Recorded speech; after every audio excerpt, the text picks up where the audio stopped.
This is wonderful. Good afternoon, everyone.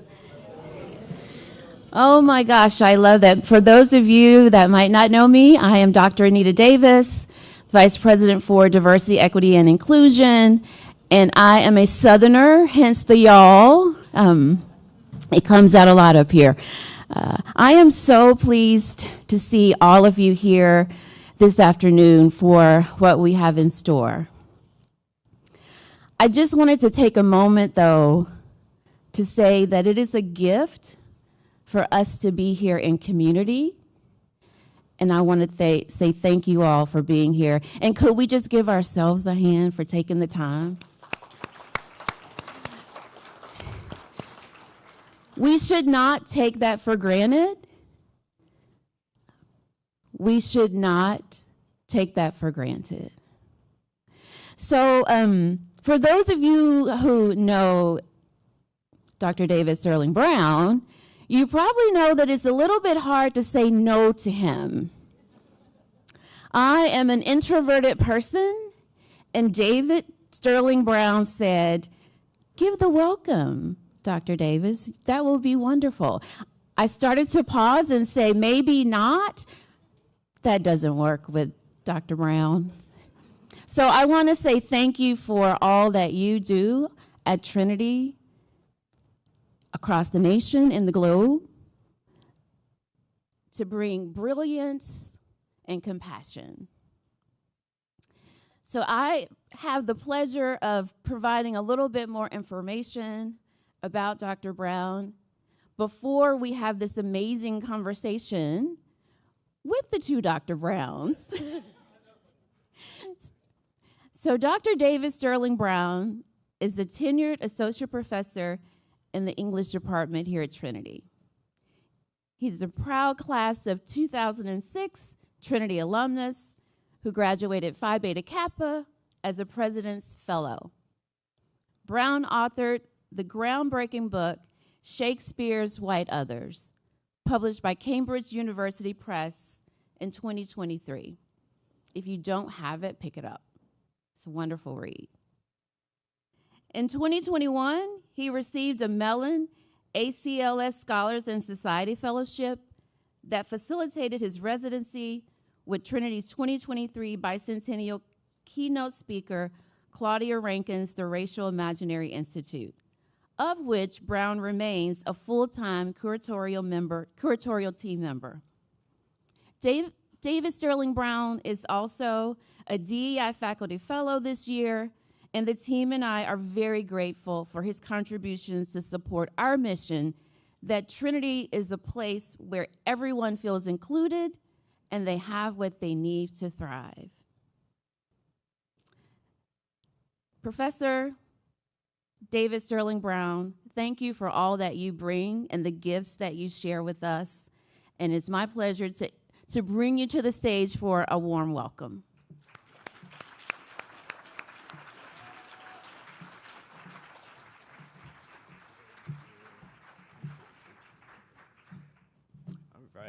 Hello, everyone. I am so excited and delighted to see so many people here.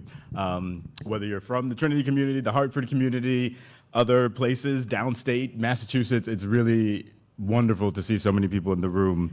And so I'm going to take the liberty to introduce Dr. Jericho Brown. So there are two Dr. Browns here, so that might get a little confusing. But before I do that, I want to thank, again, you all for being here. I also want to thank the sponsors of this event and our co-sponsors, starting with the A.K. Smith Center for Writing and Rhetoric, as well as the English department. I would also like to thank Dr. Davis's Office of Diversity, Equity, and Inclusion for making certain parts of this event possible, as well as Claudia Rankine's The Racial Imaginary Institute, and last but not least, Central Connecticut State University. I also want to take an opportunity to highlight two people who were helpful with me getting this all together, and that is Ethan Rutherford and Amy Pazorski, Dr. Amy Pazorski from Central Connecticut State University. So now, for the main event, to introduce my friend, Dr. Jericho Brown. He is the recipient of a Whiting Writers Award and fellowships from the Academy of American Poets, the John Simon Guggenheim Foundation, the Radcliffe Institute for Advanced Study at Harvard University, and the National Endowment for the Arts. Dr. Brown's first book, Please, 2008, won the American Book Award.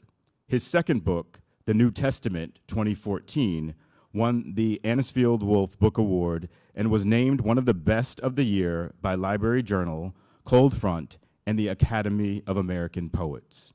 He is also the author of the amazing collection, The Tradition, 2019, which was a finalist for the 2019 National Book Award and the winner of the 2020 Pulitzer Prize for Poetry, which is a big deal. His poems have appeared in BuzzFeed, The Nation, The New York Times, The New Yorker, The New Republic, Time, and the Pushcart Prize magazine. We're coming to that. And several volumes of the best American poetry anthologies. He is the Charles Howard Candler Chair of English and Creative Writing at Emory University. And if you don't know from all of the advertising and marketing that has been done for this event, last fall, Brown was the recipient of the 2024 MacArthur Genius Grant Award. And so it is my pleasure and my honor to invite Dr. Brown to the stage for what is going to be a wonderful poetry reading, conversation, and Q&A. So give him a round of applause.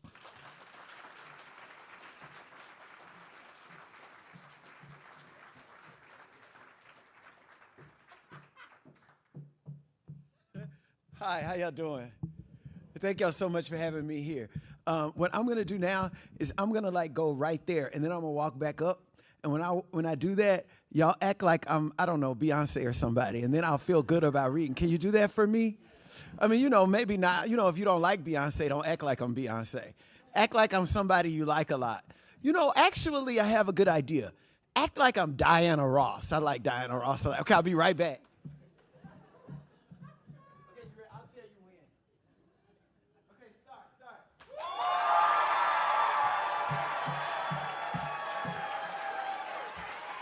Thank you. Thank you. Thank you. Thank you so much. Thank you, David Sterling Brown, for that introduction.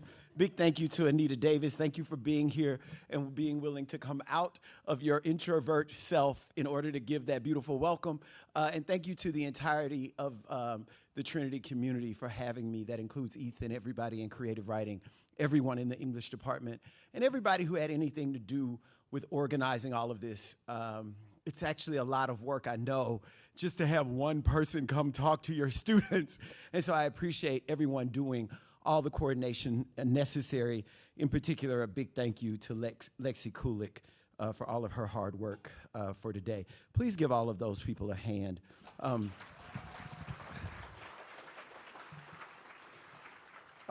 In particular, I have to say a very special thanks. I did a duplex writing workshop, poetry workshop with some students from the community and from Central Connecticut State and from Trinity today. And it was one of the most exciting things that ever happened to me in Connecticut. And I'm so glad that they came. Some of them are here today. Did anybody bring their duplexes? Who has duplexes with them? You got your duplex, Violet? Is Violet the only person who brought a duplex? You got a duplex, you got a duplex. Y'all hold on to them. They're going to be very important. Thank you for, you got your duplex with you? Dr. Brown wrote a duplex too. Dr. Brown wrote a duplex in our class today, and so he read it to me 19 times after class. He's very excited. He's a poet now. So if it's okay with you, I'm going to get started, and I'm going to read you some poems. Can I read you some poems? Where I'm from, no matter what we were beginning, we would always begin it with prayer. And so I'll read a poem that is a prayer to start us. Prayer of the backhanded. Not the palm, not the pear tree switch, not the broomstick, nor the closest extension cord, not his braided belt, but God. Bless the back of my daddy's hand, which, holding nothing tightly against me and not wrapped in leather, eliminated the air between itself and my cheek. Make full this dimpled cheek, unworthy of its unfisted print, and forgive my forgetting the love of a hand, hungry for reflex, a hand that took no thought of its target, like hail from a blind sky, involuntary, fast, but brutal in its bruising. Father, I bear the bridge of what might have been a broken nose, lip. His best beatings lack intention, the mark of the beast. Bring back to life the son who glories in the sin of immediacy, calling it love.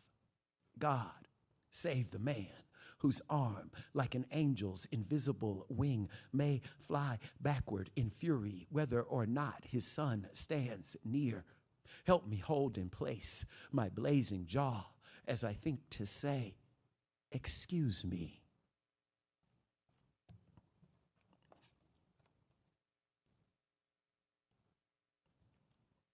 Labor. I spent what light Saturday sent sweating and learned to cuss cutting grass for women kind enough to say they couldn't tell the damn difference between their mowed lawns and their vacuumed carpets just before handing over a $5 bill rolled tighter than a joint and asking me in to change a few light bulbs.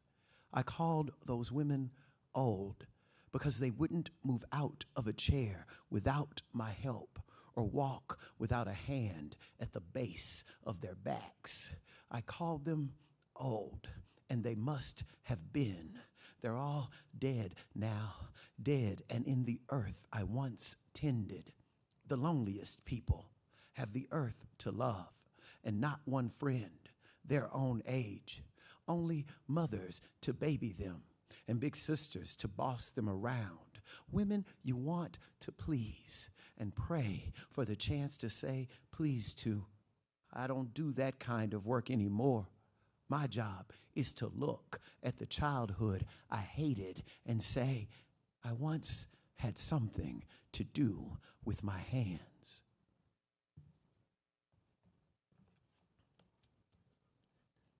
I'm often asked how my poems get made, and I should probably tell you in advance of reading this next poem that it is the most unoriginal poem I have ever made. I literally stole every line in it. Every line of this poem comes from phrases that I heard people saying in the neighborhood and in the school and in the church where I grew up. Autobiography. Keep the line steady. Keep your back straight. Keep coming back for more. Keep fucking with me, Cletus. Keep putting your hands on me like that, and you'll always have a place to lay your head. Keep my waistline down. Keep your figure up. Keep your man happy. Keep a woman crazy. Keep your daddy off your mama, or next time I'm calling the police. Keep these nappy-headed children off my green, green grass. Keep talking smart if you want to. Keep looking at my man and I'll cut you a new eyelid. Keep looking me in my face when you tell your next lie. Keep on walking, I ain't talking to you anymore. Keep holding that last note. Keep singing while I get the splinter out. Keep singing for Jesus, baby, and everything will be all right. Keep me in your prayers. Keep us in your thoughts. Keep your eyes on the black one. He ain't got no sense. Keep your money in your pocket, Nelson. These hoes giving it away. Keep this one occupied. I'll get his wallet. Keep on living, honey, and you'll get old too.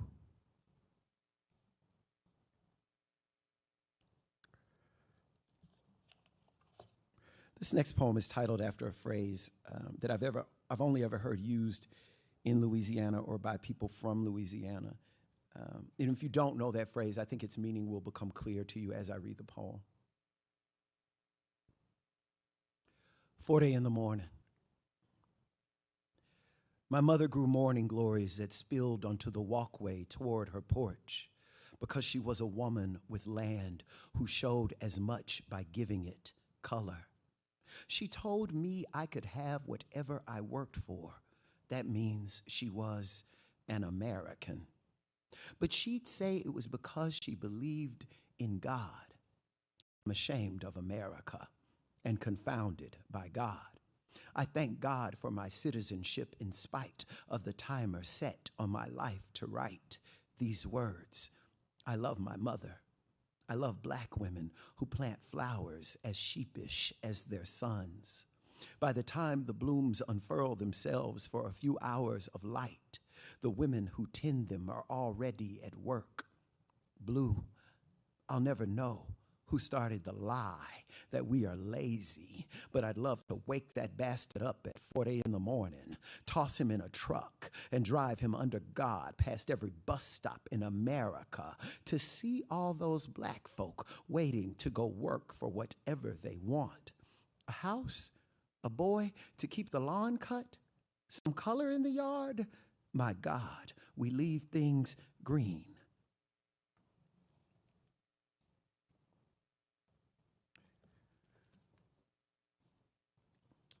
This next poem is about a television show that none of you have ever heard of before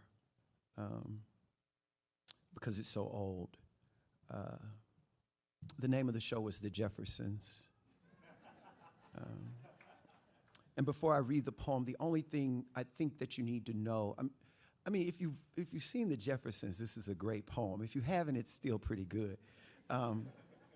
The only thing that you need to know is that Isabel Sanford, who played the leading lady in The Jeffersons, she played Louise Jefferson. She had a very distinctive voice such that whenever she would say her husband's name in the show, it always sounded like, George. Sitcom. A rabbit tried to kill Louise once when I was a kid. I'm saying Louise now, but I'd have said Miss Louise then, as she appeared on our screens once a week, wearing blues I haven't seen since.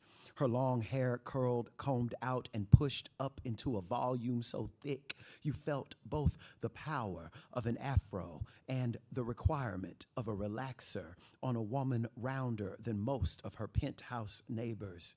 Hair that wouldn't move no matter how much she shook when she yelled at her husband or when trapped by a man dressed as a rabbit who wielded a snub-nosed .38 special we thought scary before we knew what an AR-15 could do.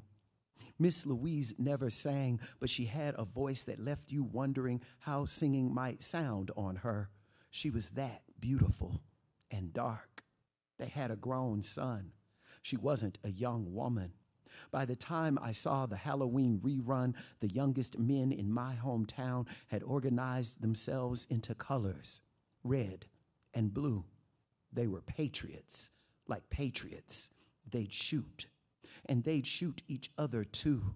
They'd shoot you if you accidentally scuffed their shoes at a club or a concert. They'd shoot driving by from their cars into houses and parks. They'd sell you something so good you'd sell our TV to get more of it. And I cannot say I didn't love them.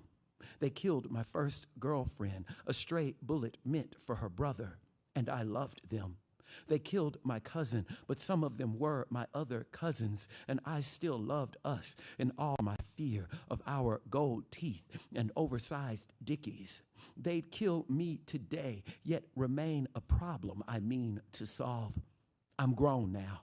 I know Louise was the star of the show, the leading lady. No writer would kill her off on a sitcom. Murder is meant for real life. Anybody can get a gun, but nobody kills Louise Jefferson. There is a place where black people don't die, a deluxe apartment in the sky.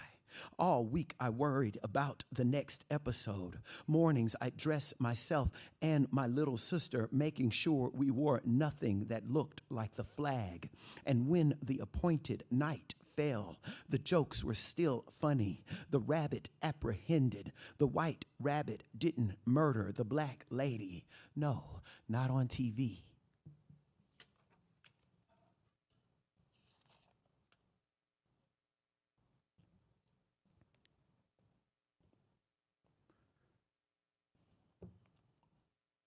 This next poem owes a debt to a poem I love, a very long series of sonnets by Gwendolyn Brooks called Gay Chaps at the Bar. I love that poem so much. I'm a big Gwendolyn Brooks fan.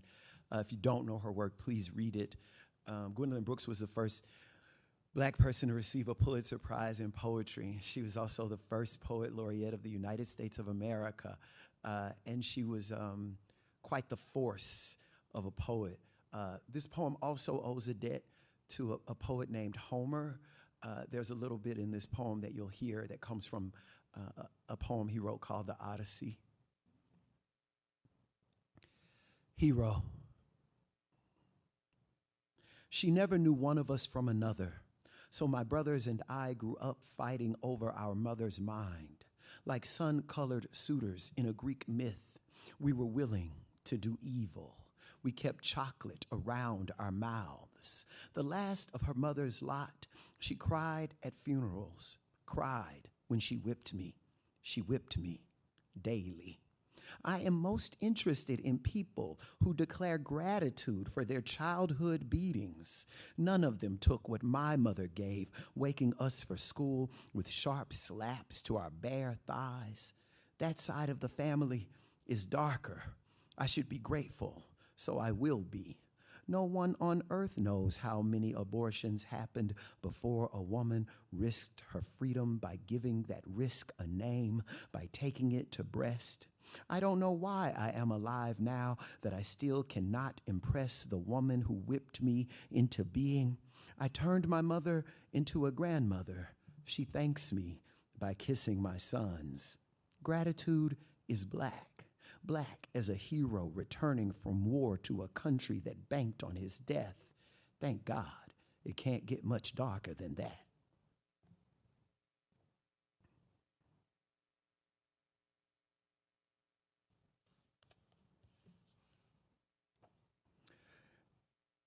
This next poem also has a title that some of you in this room might not be familiar with.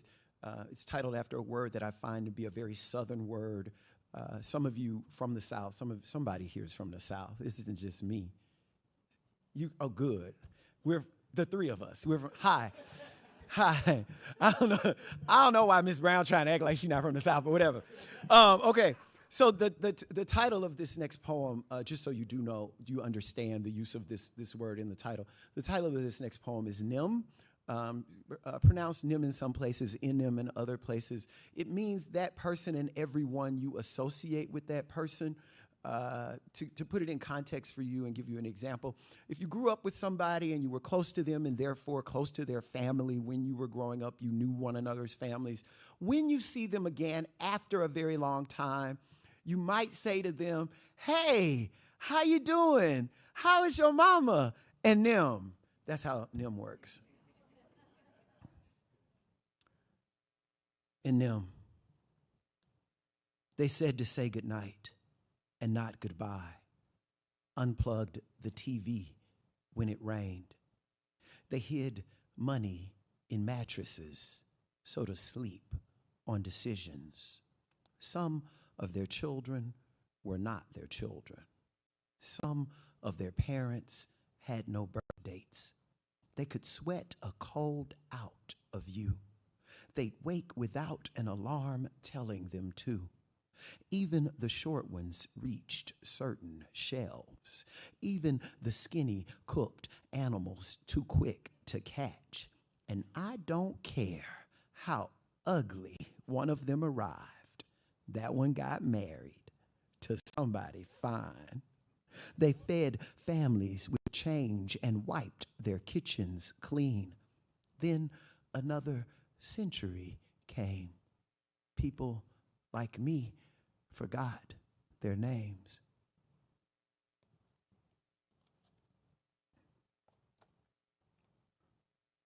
I wrote this next poem after finding out about and being confounded by the very long list of people who have supposedly committed suicide while in police custody. That list includes people like Jesus Huerta in North Carolina, who, after having been patted down while handcuffed, on the walk from the police cruiser to the building where he was to be booked, supposedly somehow managed to shoot himself in the back corner of his head. Or Victor White III in Louisiana, where I'm from, who, after having been patted down, while handcuffed, sitting in the back seat of a police cruiser, supposedly somehow managed to shoot himself in his upper back. Or Sandra Bland in Texas, who after a day of what seems to me fighting for her life, was put in a cell where there is video footage. There's a live feed of every cell in that particular station. In Sandra Bland's cell, that live feed, that video footage goes out. There's technical difficulty. And the coroner tells us that she hung herself with a trash bag at just the moment that that live video feed goes out and we can no longer see her in the cell. Bullet points.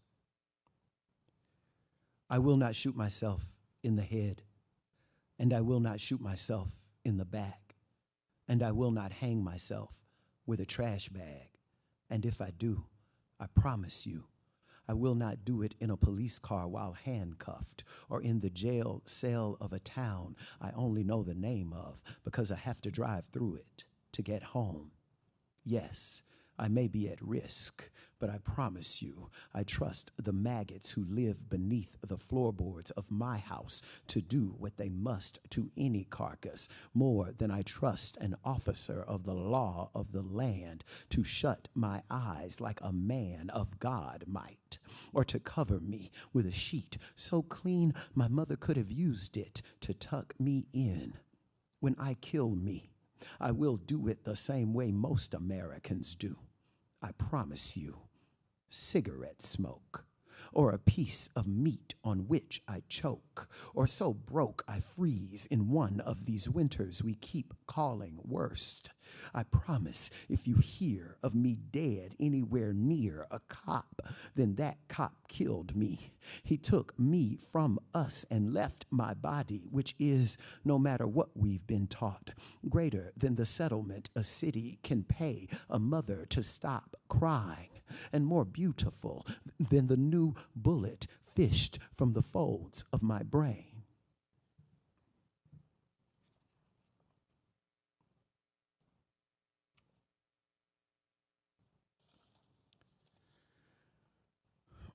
This next poem centers around a member of a boy band, ultimately, that I was a big fan of when I was a kid. The videos would come out, and I would practice the choreography, so when I go to the school dance, I could do all of the moves that they were doing in the video.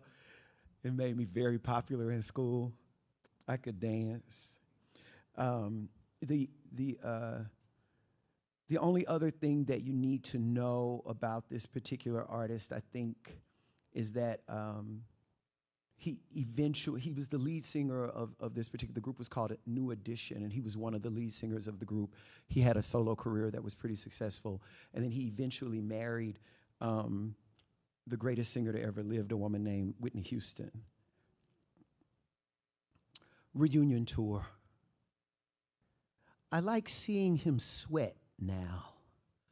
I like how he leans on a speaker, winded, while Ralph, Johnny, Ronnie, Ricky, and Mike do the dances that made them their money. I like how round Bobby Brown is.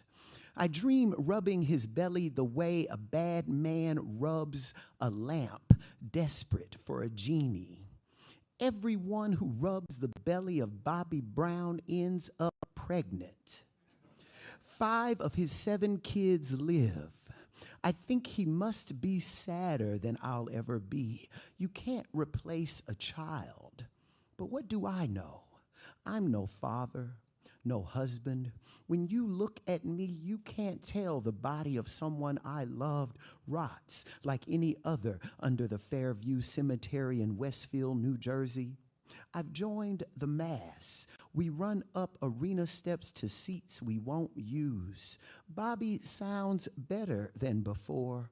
It's as if he inherited a gift someone had to die for him to use.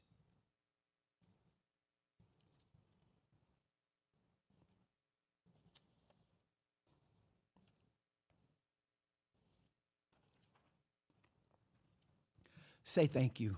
Say I'm sorry. I don't know whose side you're on, but I am here for the people who work in grocery stores that glow in the morning and close down for deep cleaning at night, right up the street and in cities I mispronounce, in towns too tiny for my big black car to quit, and in every wide corner of Kansas where going to school means at least one field trip to a slaughterhouse. I want so little, another leather-bound book, a gimlet with a lavender gin, bread so good when I taste it I can tell you how it's made. I'd like us to rethink what it is to be a nation. I'm in a mood about America today. I have PTSD about the Lord. God save the people who work in grocery stores. They know a bit of glamour is a lot of glamour. They know how much it costs for the eldest of us to eat. Save my loves and not my sentences. Before I see them, I draw a mole near my left dimple, add flair to the smile they can't see behind my mask. I grin or lie, or maybe I wear the mouth of a beast. I eat wild animals while some of us grow up knowing what gnocchi is. The people who work at the grocery don't care. They say, thank you. They say, sorry, we don't sell motor oil anymore, with a grief so thick you could touch it. Go on, touch it. It is early. It is late. They have washed their hands. They have washed their hands for you, and they take the bus home.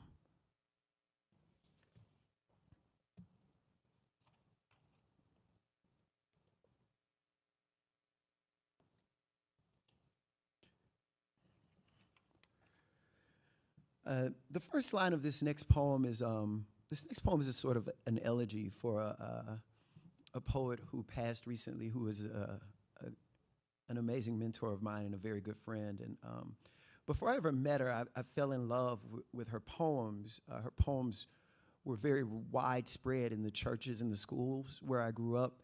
And so you had this early education in poetry that I think a lot of very young Black people had at the time because of her work and the proliferation of her work. And so this first line of this poem is actually a line from her poem. And if you know that poem, you might recognize the line. Black Dictionary. I turned myself into myself and was Jesus. I turned Jesus into a business and was the pastor of a megachurch. I turned the church out. I'm Whitney Houston. I'm Sam Cooke. I got a squall on me. You want to see where it comes from? I am black and comely. I am come to send fire on the earth, not to send peace, but a sword. My sword. All the myths are only as true as one woman can be to another. It's true. I'm so fine, you already know what I look like naked. You dream it every night. Everybody's a clock, but I'm Jesse Owens. I got no respect for a stopwatch. I got no respect for a stop sign. I invented the traffic light. I am the light of the world when the sun shines and the people of California breathe air unsullied. I invented the gas mask. I keep you safe.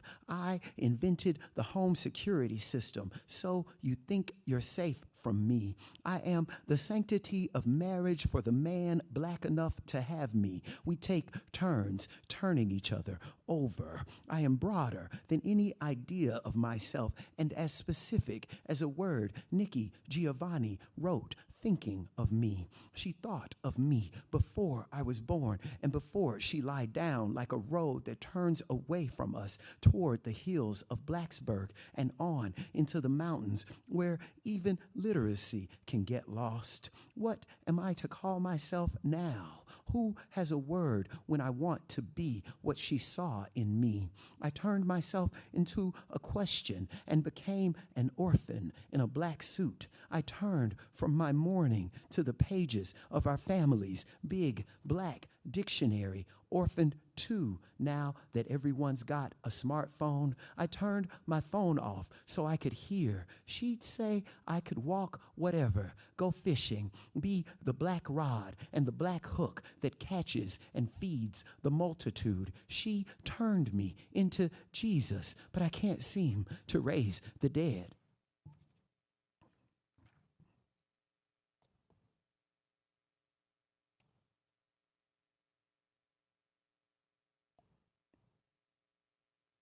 I'm reading to you retrospectively, which is to say, I'm reading some new poems, reading from my first book, Please, reading from my second book, The New Testament. My mom's still mad at me about that title, and also reading to you from my most recent book, The Tradition. One of the features of The Tradition is a form I invented called the duplex. As a matter of fact, I gave a workshop earlier today here at Trinity on writing the duplex. The duplex is at once a hustle, a sonnet, and a blues poem. And I'll read one for you now so that you can hear all of the elements of those forms coming through in this one form. Duplex. I begin with love, hoping to end there. I don't want to leave a messy corpse.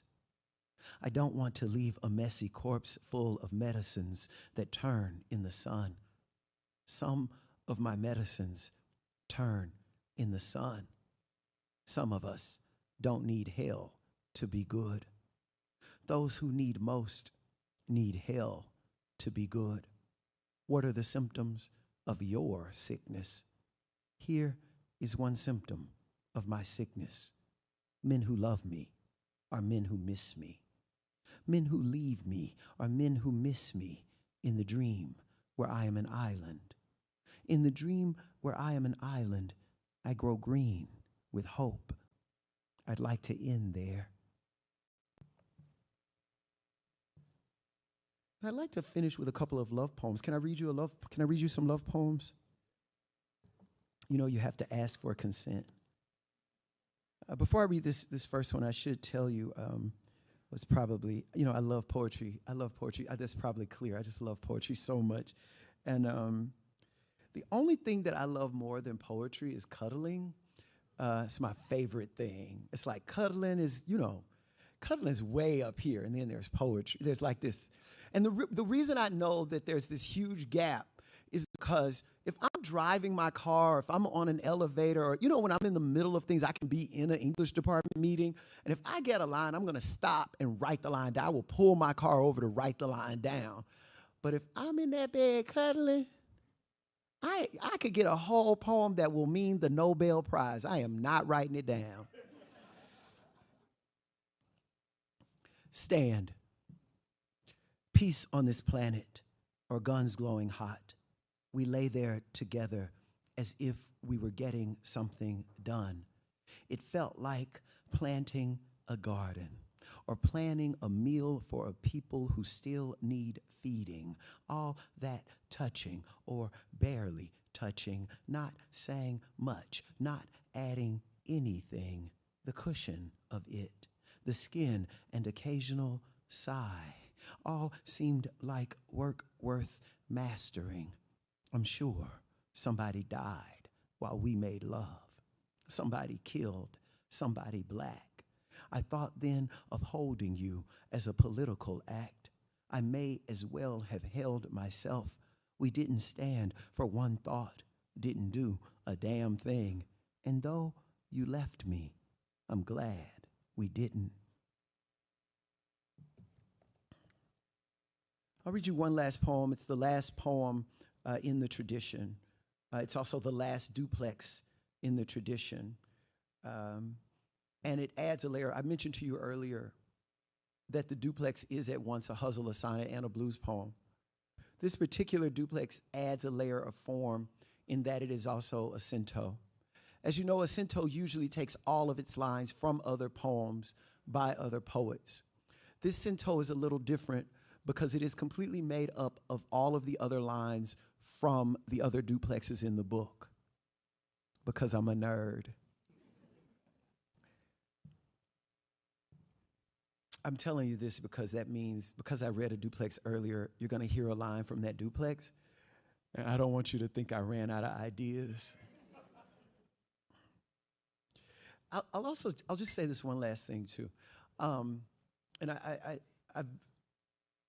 I am always happy. Today was really exciting to me to be in the workshop because there were so many kinds of writers in that workshop. And so I'm really appreciative to Trinity for affording me that, because not only is that sort of satisfying my own intellectual curiosities, but it makes me feel that I am in the midst of camaraderie and fellowship with other writers. And one of the things I love about my life is the opportunity to talk to other writers the way that we and, you know, we're kind enough to each other that we make fun of one another. You know, you get writers together, and they're always making jokes about which one of us has the most, who writes in the superior genre. Is it the nonfiction writers? Is it the journalists? Is it the memoirists? Is it the fiction writers? Is it the poets? But can't no prose writer read you the last page of their book. Duplex, Cento. My last love drove a burgundy car, color of a rash, a symptom of sickness. We were the symptoms, the road, our sickness. None of our fights ended where they began. None of the beaten end where they began. Any man in love can cause a messy corpse. But I didn't want to leave a messy corpse obliterated in some lilied field, stench obliterating lilies of the field, the murderer, young and unreasonable. He was so young, so unreasonable, steadfast and awful, tall as my father, steadfast and awful. My tall father was my first love. He drove a burgundy car. Thank y'all so much.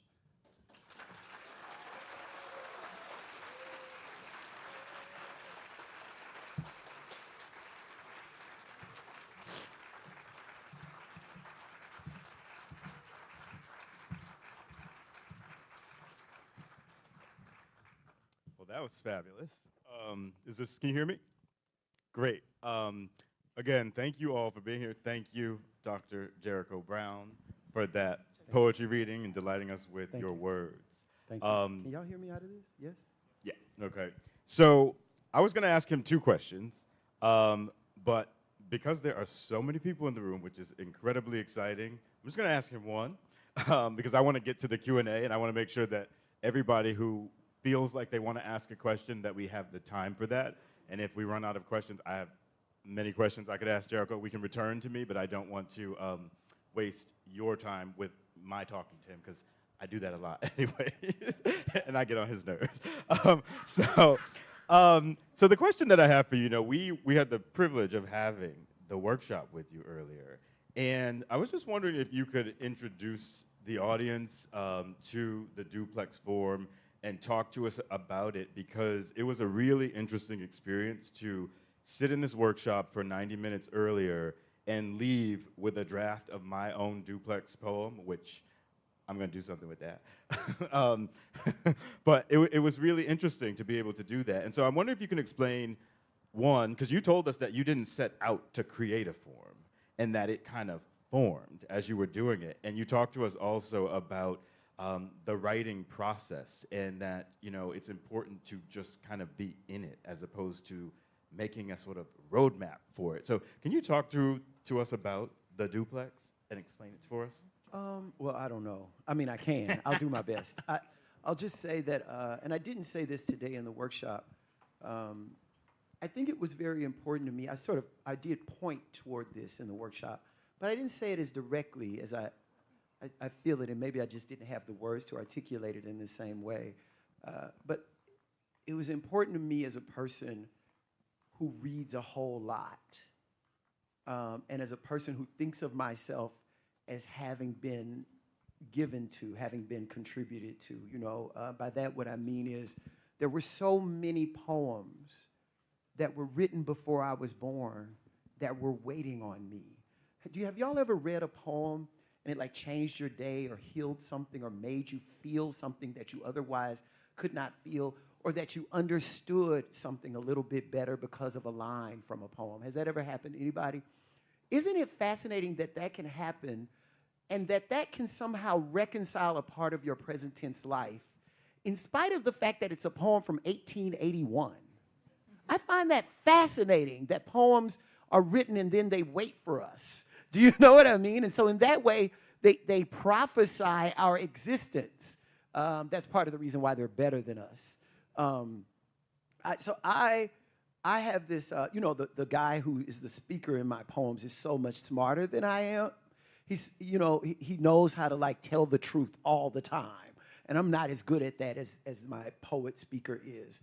And so I wanted to make something where I was doing that same kind of giving to the tradition in this book full of subversive sonnets. There are many sonnets in this book, and I wanted to make another kind of a sonnet. And I thought that part of that contribution would have to be based in what I know about myself, and what I know about myself is that I am whole and that every part of me is whole. I feel like I'm often called to the mat about identity in my life. People have a hard time believing certain things about me. I don't know why. I'll say something and somebody will tell me that I've been in social circumstances where one friend, for whatever reason, almost jokingly, he said Dr. Brown to me, and somebody else in the group said, "Why are you calling him that?" And he said, "Well, because he's a doctor. He got a PhD."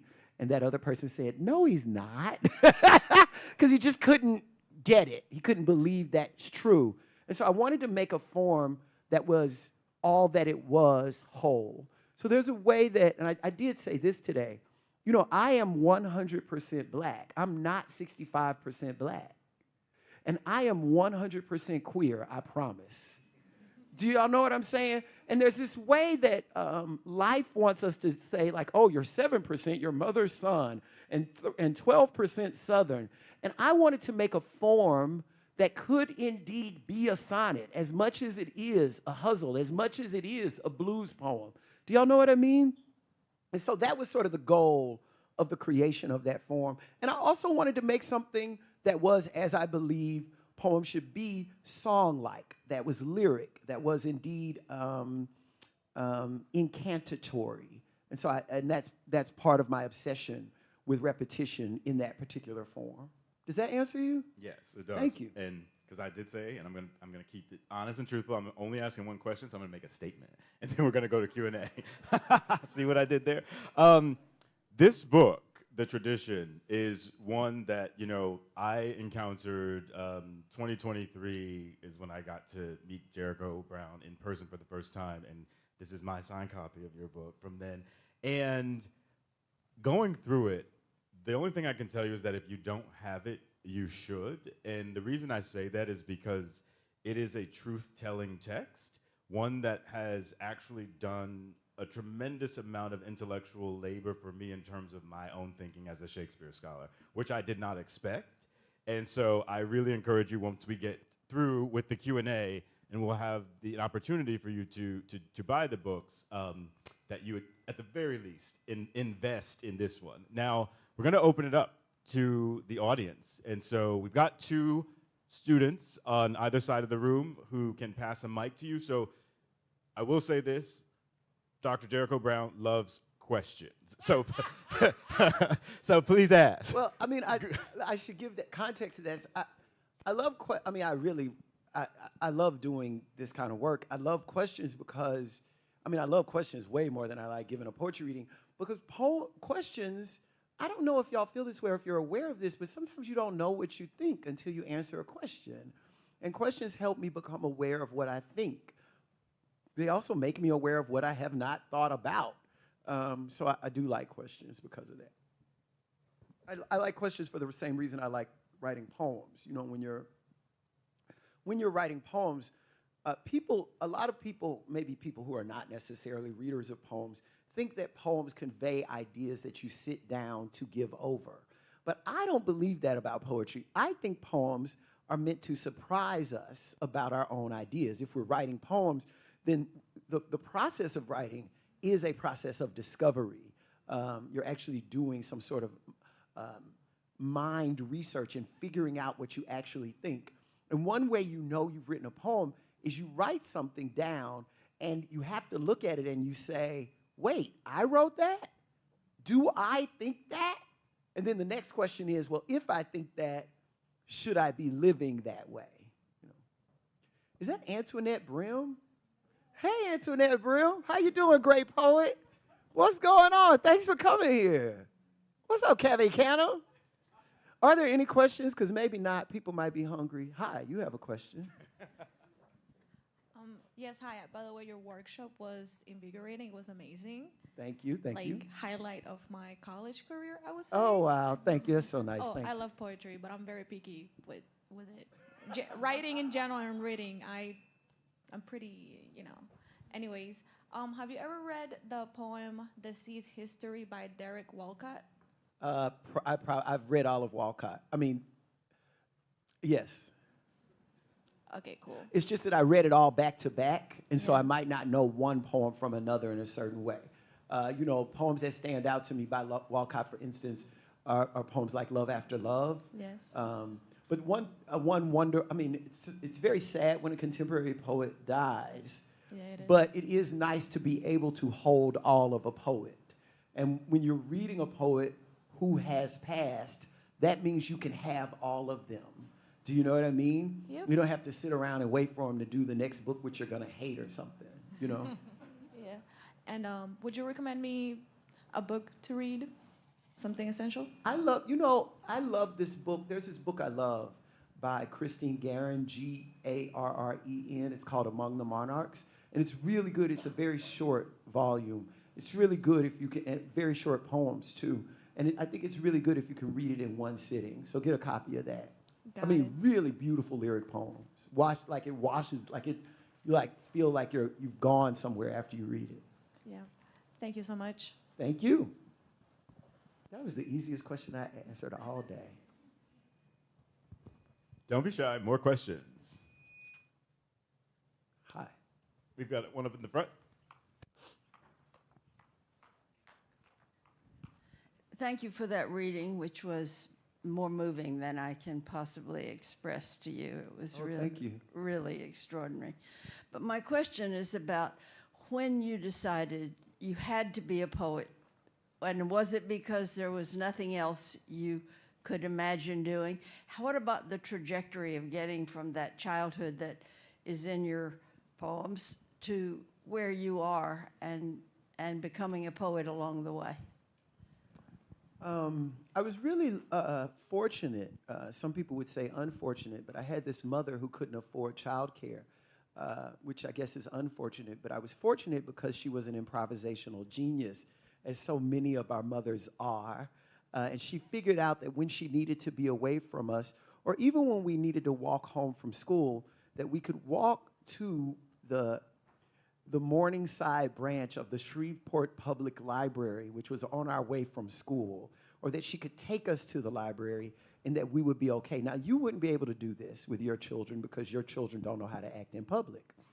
And your children, y'all have 21st century relationships with your children. I grew up at a time where you were supposed to be afraid of your mother, and I was. So my mother wasn't worried about us tearing up the library, and this was not neglect. I just want to make it clear that we weren't in the library turning it over because we were afraid of our mother. And by we, I mean me and my sister. So we spent a lot of time in the library. I was also fortunate to have a mother who wouldn't let us watch television from Monday to Thursday. We could watch television for 1 hour on Thursday. Who can guess what hour on Thursday we were allowed to watch TV in my family? What? Cosby and? I could watch The Cosby Show and I could watch The Different World. And the reason we could watch those shows was because those people were going to college. That was a big deal to my parents that we watched somewhere black people were going to college. Anyway, to answer your question, because I had all this time in the library And because I was a very small kid, I fell in love with poems because poems are short. And they made me feel very accomplished. I felt like I was somehow getting over on somebody. You read, a poem is 1/4 of the page in terms of text on a page. So when I would finish a poem, I would have no idea what happened in the poem, but I would feel such satisfaction with my 7-year-old self that I turned the page, I'm like, I did that. And then I read the next, like, girl, it's over. I'm doing another one. Do you know what I mean? I really would get excited about the accomplishment of getting through it. Some of y'all remember this, actually. You remember being a kid and having a textbook. And when the first time you had a textbook and y'all got to page 100 in the textbook, and everybody in the class is screaming like, we're on page 100. And they're screaming because they're 8 years old and they can't believe they've gotten that far. Do you know what I mean? So I fell in love with poems because the librarians are always angels from heaven. They're the best people on earth. The librarians figured out that when I was reading poetry, I would sit in one place for a long time. So I would get there, and Laura McKinney, who was one of the librarians at the Morningside branch of the Shreveport Public Library, would have stacks of books of poetry waiting for me. And the best thing about that is she was not a reader of poetry. And since she was not a reader of poetry, she didn't really know what poetry was. A lot of people, you can include Laura Bush in this. A lot of people think poems, y'all don't remember when Laura Bush, y'all don't remember because y'all weren't born. There's a point during the Iraq War where Laura Bush invited everybody was sad, we were in a recession, and she invited a bunch of poets to the White House to read poems, thinking that would make everybody feel better. She meant it to be this encouraging event. And of course, she invited these poets to the White House, and she became very frustrated that their poems were all anti-war and political poems. Do you know what I mean? A lot of people, when they think they hear the word poem and they think Hallmark card. Poems are not Hallmark cards. They're just not. I mean, you need Hallmark cards. Hallmark cards are really important, especially when it's Mother's Day. And you got to give your mom the facet of your relationship with your mom that matters most on Mother's Day. What you do not like about your mama does not matter on Mother's Day or her birthday. Now, all the other days, maybe it makes a difference, but on those days, it doesn't matter. Poems, you don't give your mom a real poem on Mother's Day because it's going to have one line about the problem. Do y'all see what I'm saying? No, seriously. So anyway, and I fell in love with that when I was a kid. I was very young reading poems. And because she didn't know what was in poems, she was giving me very inappropriate work. So I was, as a kid, reading, I was reading Sylvia Plath. Well, I was reading Emily Dickinson and Walt Whitman because she had heard of them. And I was reading Sylvia Plath and Robert Lowell and Anne Sexton because she had heard of them. And I was reading Rita Dove because Rita Dove had won a Pulitzer, so she had heard of her. And Robert Pinsky and people like that. People she had heard of, she would pull off the shelf and give to me. I read all of Langston Hughes pretty quickly when I was very young. I read a lot of Nikki Giovanni because she had heard of her. You see what I mean? And I think I learned from that all of the information that I needed was in poems. There are poems that tell you things about science. There are poems that tell you things about making love. There are poems that tell you things about how to be in a family. And I fell in love with that language, and it always felt like a secret language. I understood that the language of poetry was not the same as chat in the grocery store line. It was a language that you sort of have internally in a way. And after I fell in love with it, I couldn't, how you hear a song and even though you can't sing, you want to sing it all the time? Do y'all know what I mean? And that's what those poems did to me. I wanted to write. And ever since then, I always wanted to write. And I had a little bit of talent at it, so I figured I could keep going. I would have to lie. I would always tell people I was going to law school, but I knew I wasn't going to law school. When my dad found out I wasn't going to law school, he didn't speak to me for like 6 months. I was so happy. It was like the greatest 6 months of my life. I was like, this is all I had to do? Okay, sorry. Any other questions? Yes, and yes, and yes. Oh, now they want to ask questions. They're like, I ain't scared now. There's a yellow shirt up here, too, when you get a chance. And then I saw that Violet had a question. Oh my God, I'm really fascinated by your idea of like writing for discovery, and I wanted to know, how do you stop self-censorship and judgment when you're doing that? That just takes a training, and it doesn't go away, but you can have less and less and less and less and less of it if you mean to have less and less and less and less of it. The goal of my life is always, and you would also have to make it a goal. And I think I think I reached that goal, and this is part of the reason why I get on a lot of people's nerves. I just don't care what people think about me. Do you know what I mean? Like, have you ever like put on a really, really cute outfit and just kind of been satisfied that you have on a cute outfit? I think it's sort of like that extrapolated into everything. It's like, I feel good about this even if nobody ever sees that I had it on. That's not why I'm not wearing the cute outfit because it makes someone else pleased with me. I'm wearing the cute outfit because it is who I am. It is how I see myself. It is what I want to be. And so I just think you have to have as a goal not caring what anybody thinks about you. And if it's really important to you what other people think about you, then you should probably do something other than be an artist. Because, you know, people don't like artists. Yes, Violet. And then there's a question in black in the front. And a question behind Violet. Yeah, so you said earlier at the workshop today that you like using poetic forms when you're writing because it helps you facilitate that kind of surprise. Is that always how you viewed forms in your writing? And if not, when did that sort of shift for you? I don't know if I think it is always how, it's the only way you can make the form happen. You have to give up on what you thought you had to say, right? If you say the word yellow in a formal poem, and that sound comes back around, and it's time to rhyme yellow, and for whatever reason you think the word mellow, then you should put down the word mellow, in spite of the fact that nobody has ever really said mellow again after 1982. People were really saying mellow, and then they didn't say it anymore. It's not a word you hear a lot. Do you understand what I mean?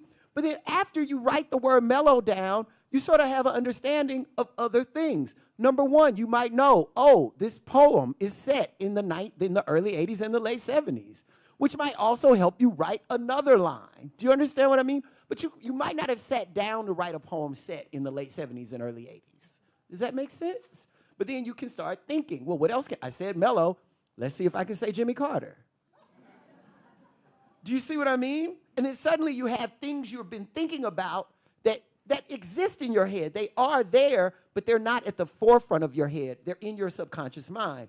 And that's what I mean when I say finding out what you really have been thinking about. So, and I just think it was more important to me when I remember once I worked with this poet at Cave Canem, this workshop I went to where I met Antoinette. I was working with this poet who's very famous, very great poet named Michael Harper. And he would always give us these assignments like, tomorrow come to class with a sestina. I'd be like, what is a sestina? And, so you had to come to class tomorrow with a sestina, or you're going to have this big famous poet looking at you like you were stupid. And he wasn't going to look at me like I was stupid, so I had to finish the poem, and so that means letting go. So I just think you have to let go, and you have to let these forms do what they must do to your subconscious mind, which is scary, by the way. It reminds me of something you said at the workshop earlier. You said, figure out what you are writing as you are writing. Yes. Yeah. Yes. Things become clear as you go. This is also the wonderful thing about metaphor, conceit. If you know what the difference between a tenor and a vehicle, I want to tell you this in particular, Violet. The tenor is the thing and the vehicle is the thing that does not exist that helps you know the original thing better. So if I say the linebacker was a bear, you do not go to the football field thinking you're going to see a bear. And you're not calling me a liar. Do you see what I mean? But if I say the linebacker was the bear, then in this poem, there will be elements of football. There might be a stadium, right? There might be some cheerleaders. There will be elements of football in this poem. So what else do you have to say? Well, the things you don't know you're going to say probably come from bears and campfires and trees where bears live Do you understand what I mean? Which creates an underlife for the poem. That's the mystery. That's the thing that will give you some idea of discovery that you otherwise would not have. Does that make sense? And that you did not plan for. Hi, Julia. Hi. So how are you able to compartmentalize the positive aspects of your relationship with your family from what you describe in your poetry as traumatic, or is that something you're even able to do? I don't know if I would say traumatic, but I think anybody else would. I mean, my therapist says the word traumatic to me all the time, and every time she says it, I laugh, and she's like, why are you laughing? And I'm just like, it's such like, a used word. You know what I mean? And so, anyway, so it seems to me sort of an overused word, but whatever. I'm a poet, sometimes even as something as simple as a word can seem to me to become cliche in a way where I don't know what people really mean when they say it. You know what I mean? But that's not what you asked me. I'm sorry. You asked me, how do I compartmentalize what positive aspects of my family? Yeah, from comparatively more negative. No, I don't. I think, you know what I really believe? I believe that I am descended of sharecroppers on both sides of my family. That my grandfather had figured out how to save enough money to raise his 13 children, and that his 13 children and he sustained their family in spite of having come from a system of sharecropping, sustained their family on the cotton that was growing on his land. And that is exciting to me. I also think that meant he was horrific toward his children. That's exciting to me too. That is a lesson. That's telling me something that didn't have to be. Do you understand what I mean? And so I don't separate him from those two things. I know why he was horrific to his children, because he worked them from the time the sun came up till when it went down. I think it's fascinating that my uncles worked picking cotton. My mother worked picking cotton at the age of 9 years old, from the time that she could pick cotton. She was like, do you know what I mean? Like as a little kid up until she was about, I think, 11 years old, picking cotton. By the time she was 9 years old, she was sort of famous for picking cotton in the region where she lived. I never had to pick cotton, but I know those people worked very hard. My uncles and my mother, they did crazy stuff like go to college. Even the other people around there didn't go to college. They went to college. It was a big deal. I love the idea that education was so important to my uncles, that my uncles thought that the most important thing for their nieces and nephews and their children and their grandchildren were that they go to college, that they understood that that was a way toward freedom for them, and that education became a mainstay in my family. I do not like the fact that my uncles thought it was appropriate to sleep with their wives and every other woman that they encountered the entire, do you know what I mean? Which got really embarrassing as I grew up. Do you follow what I'm saying? But I just think we have to understand the possibility of that. And if we understand the possibility of that, then we can learn from it and make use of it. But I don't think that we have to run from it. We just have to be honest about it. And poems ask us for our honesty, and they ask us for our honesty about ourselves. If I can know this about other people, then I have to know that that must exist for myself. This is why I don't like it when people call the Nazis monsters. I think, it's useful to you to call the Nazis monsters. But what happens if the Nazis are human beings? What do you do then? You can't allow for Nazism. You cannot allow for Nazism from human beings. Do you understand what I'm saying? It's easy to say they're monsters, so it's over. But what are you going to do when it's human beings? A lot of people tell me, my students are often telling me about how it's difficult for them to go home during the holidays because they have to sit at a table and pretend to have a good time with older people who just can't stop saying the N-word. Do you know that? They're like, all these people are so racist. I hate going home. My uncle comes and he says these horrible things about women, blah, blah, this. And I think you might not be able to get out of that situation, but the wonderful thing that you can do is always be honest about that situation. Do not pretend that racism doesn't exist when you're going home seeing it all the time. Do you understand what I mean? And therefore, in your life, you become the counterpoint to those uncles. Does that make sense? Yes. No compartmentalization necessary. Oh, yeah. Let these people ask a question. Hello, I'm just curious about what inspired you to write Dear Whiteness from the tradition, especially the incorporation of that line from Little Lies by Fleetwood Mac. Oh, I love that song. Tell me lies, tell me sweet little lies. I like that song, and I love how everybody in Fleetwood Mac was sleeping together, and they were always breaking up and getting back together. I love Fleetwood Mac. I just think they're the best story, and they have some of the strangest songs, you know, album to album. It's always so different with them. Do you know what I mean? And I have this sort of idea that there are these certain, in terms of celebrities, there are certain celebrities that for some reason, and nobody can ever tell you why, but black people get excited about certain white celebrities, you know, like Alanis Morissette. Black people loved Alanis Morissette. I do not know. They were falling over behind Sandra Bullock. Sandra Bullock put a movie out. Black people be like, I got to see the new Sandra Bullock. I don't know what that's about. And so I was sort of interested in using Fleetwood Mac because I think of them in that sort of vein of like this group, this rock band that black people, generally have this appreciation for. And so I was trying to use that as a backdrop. I mean, part of that appreciation has to do with the fact that Fleetwood Mac actually started as a blues band. I don't know if y'all know that. Do y'all know that about Fleetwood Mac? And so they're heavily influenced by black music, which has a lot to do with my appreciation and many people's, whether you're black or not, many people's appreciation of their music has to do with the influence of black music. And so I wanted that to sort of be the backdrop. That poem is also in a form. That form is called a bop. And in a bop, the requirement is that you use a line from a psalm. So many of the poems in the tradition are forms because obviously in order to interrogate tradition, you bring up these forms. It was a form invented by a poet named Afaa Michael Weaver, who's a contemporary poet. And so I wanted to use that as a backdrop of this speaker speaking directly to the ways in which whiteness has influenced him in spite of the fact that he is black. Does that answer you? And then right next to you, there's another question. Hi. This is my biggest fan, I was told. Hey. Can everyone hear me? Okay, I just want to make sure before I start my question. I don't know if you remember, but 9 years ago, you published like an article that I've quoted like 3 times in my thesis. It's called To Be Asked for a Kiss, which was your evaluation of Langston Hughes' River poem.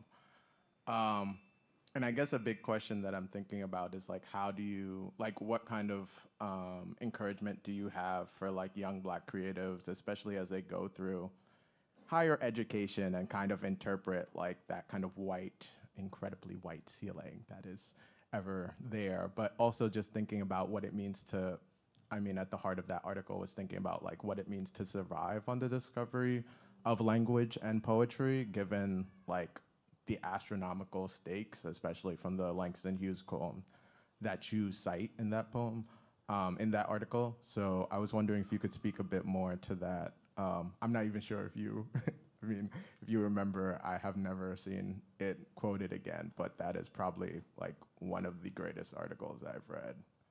Again, for reference, it's called To Be Asked for a Kiss, but yeah.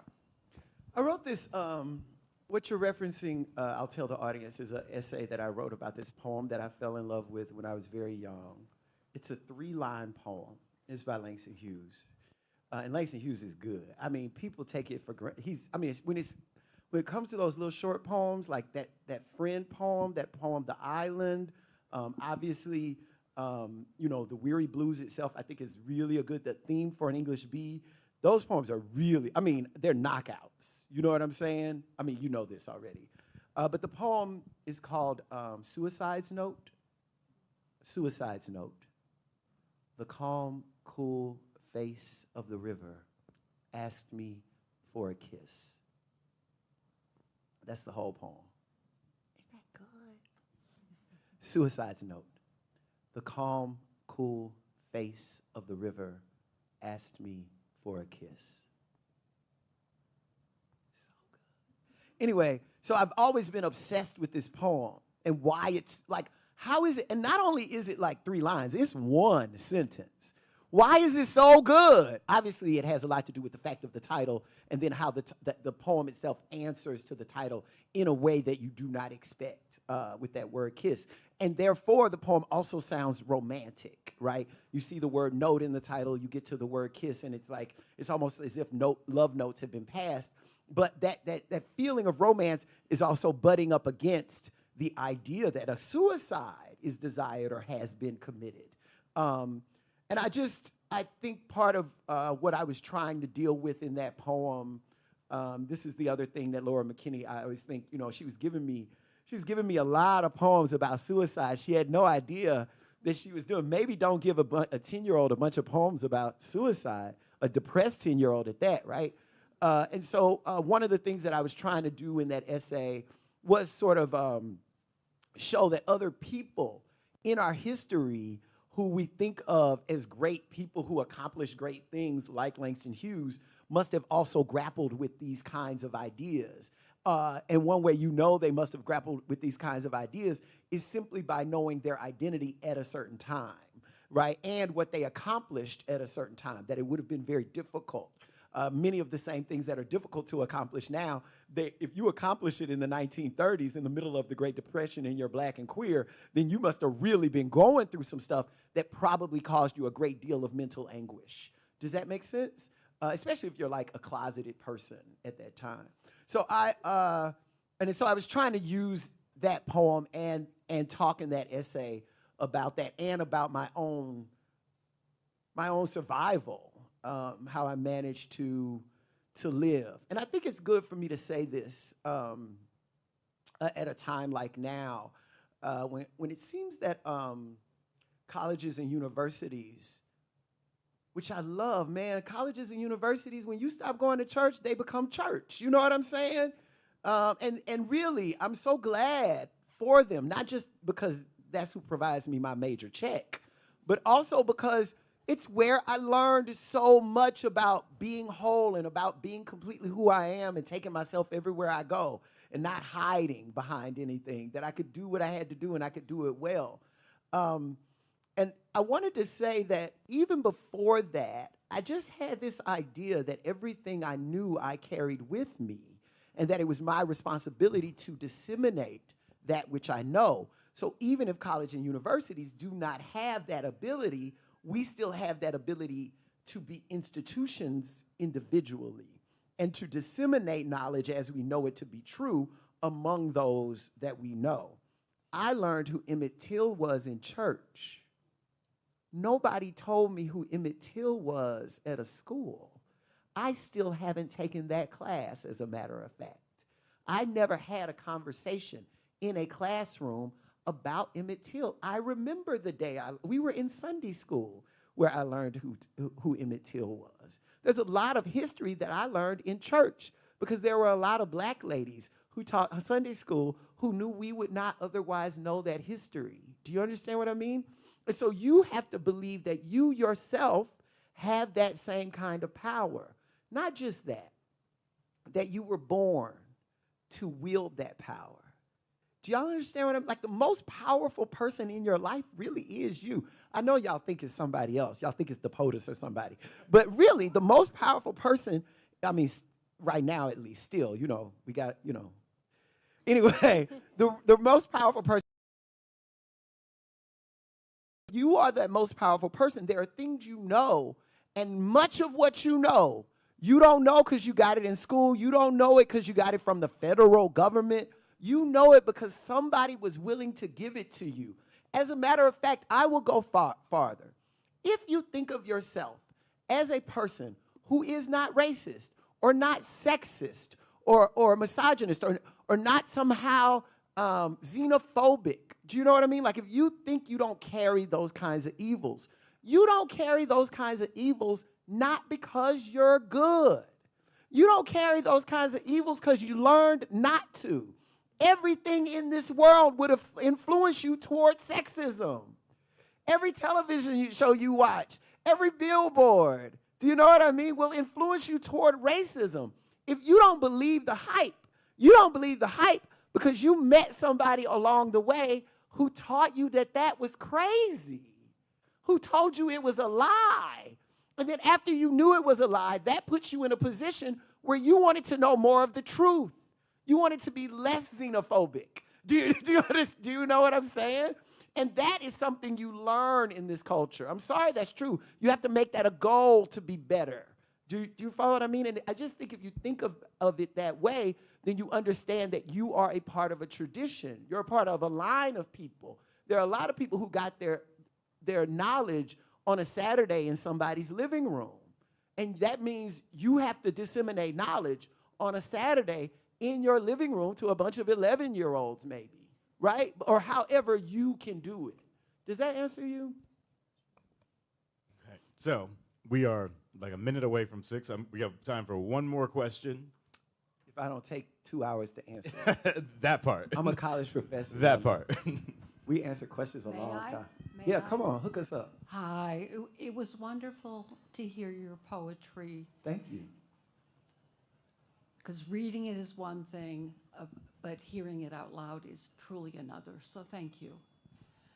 I was very curious about what led you and what process you went through when you decided to change your name, Oh, that's such a great question. and how it is you chose the name that you did.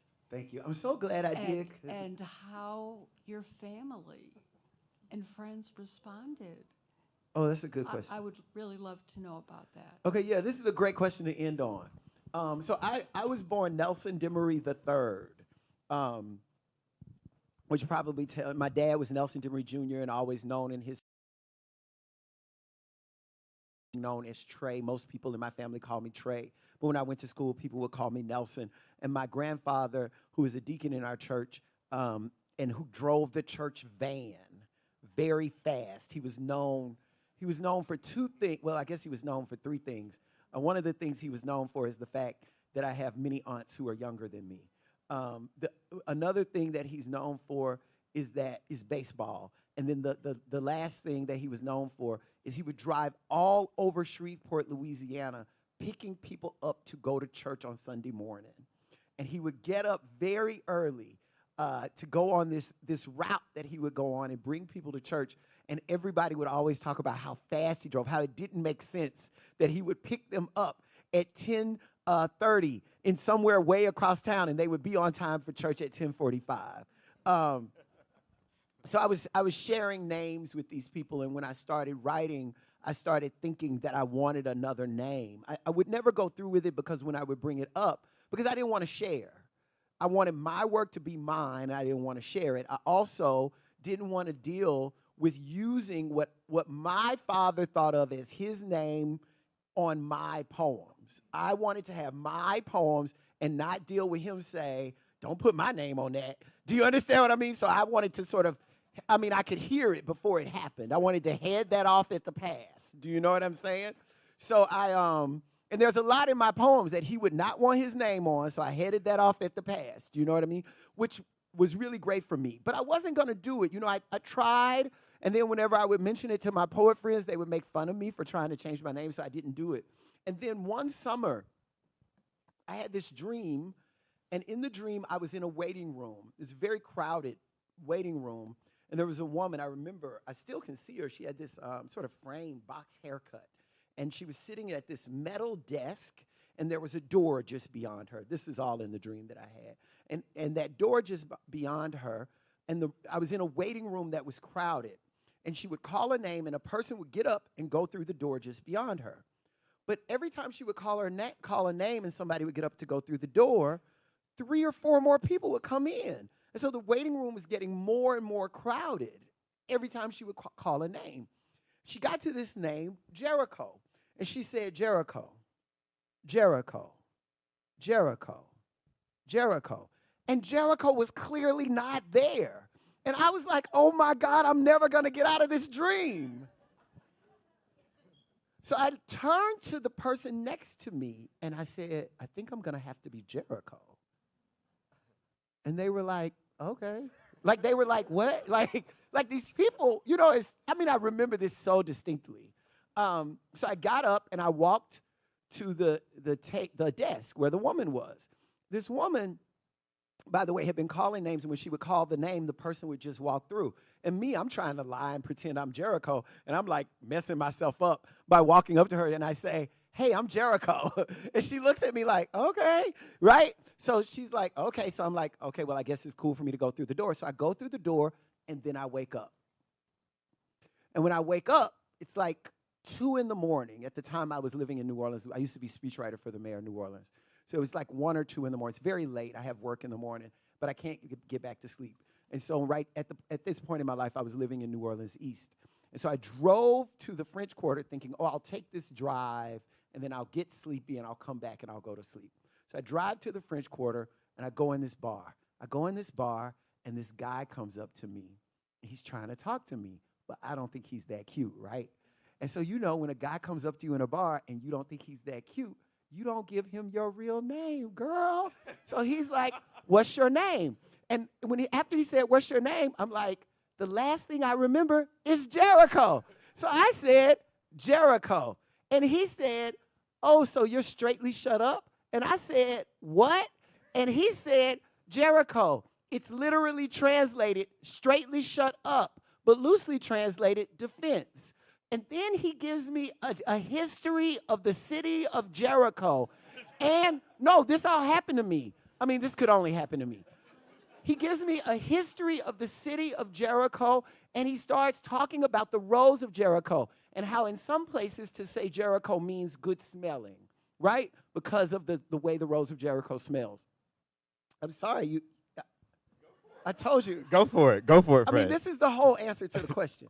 So we got time. This is a very happy time in my life, too, because I was changing. My life was completely changing.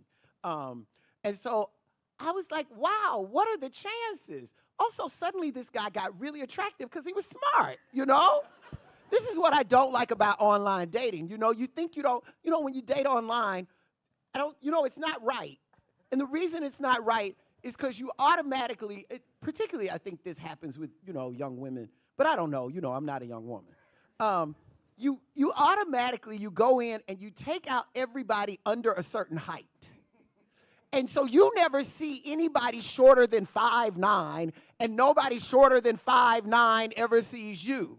But that means nobody shorter than 5'9" ever tells you a joke that makes you laugh. And y'all know that's actually how people used to get together. You laugh and you're like, I don't care that you are under 5'9". You just made me laugh. We can talk. So I'm like, hey, what's up? So I'm like talking to this guy who I used to not think was cute, but is suddenly so fine to me, right? And we talked for a very long time, and then I never, ever saw him again. And I thought this had meaning, but I didn't know the meaning it had, right? So that all happened like in the weekday. That was like a Monday or a Tuesday night. That Friday night, I go back out because, I'm a young person. I was in my 20s at the time going to the club. I like the club, by the way. I like to dance. I like flirting. I like wearing really nice outfits out. Anyway, so I go back out, and I see in the club one night my best friend from high school. And that means he's gay. And I'm like, what are you doing here? And he's like, what are you doing here? So then I'm like, well, can I get you a drink, bro? And so I get him a drink, and we're laughing. Well, when I went to high school, and actually middle school and high school, I grew up with these 3 people, one of whom I went to church with, one of whom I pledged with, and who was my college roommate, and one of whom was my best friend. And all 3 of them, their last name was Brown. 2 of them were related, but the other one was not related to them. And I was like, it was so funny. One of those friends who I went to church with, she was a singer. And so she would sing, and they would always call us Shanetta and the Browns. But my last name was Demery. But I was like, okay, I guess that's what they call it, because we would like sing with her at things. So then I was like, oh, that's Saturday. I really remember this. After I saw Jason that night, Jason Brown is my friend, that next day, my name was Jericho Brown. And I just knew it was. Isn't that something? And then after that, I told people my name was Jericho Brown. And everybody I knew was new to me because I was moving that same summer. I was starting my PhD program. So I didn't live in New Orleans anymore.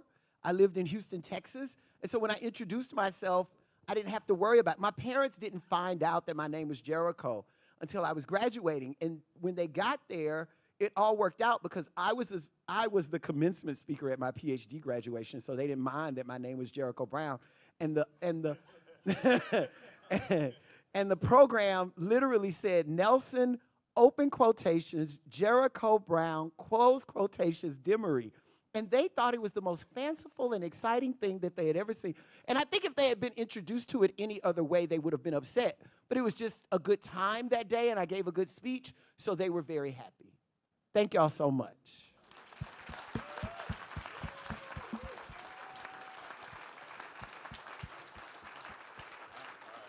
Well, thank you so much. Thank you so much, Jericho. So before we get over to the reception area, which is going to be behind the curtains and the book signing, just want to give a couple housekeeping things to make logistically this as easy as possible. There's a QR code back there that you'll see. So if you're not paying cash, if you're interested in purchasing a book, you can scan that QR code, fill out your information, and then the folks who are handling the books will take it from there. The other thing I want to mention, though, we have to do this, I think. Monday was Jericho's birthday. Can we sing happy birthday to you? Yeah, that's fine. Yay! What am I gonna say? All right. So we're going to sing happy birthday on the count of 3. 1, 2, 3. Happy birthday to you. Happy birthday to you. Happy birthday, dear Jericho. Happy birthday to you. All right, let's give him another round of applause. Thank you all.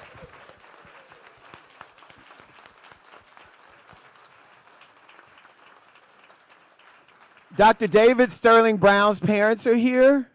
They're right here. Mr. and Mrs. Kevin and Audretta Brown. So if you're his student and you would like to, make fun of him in some way, you should get in their faces. All right, see y'all later.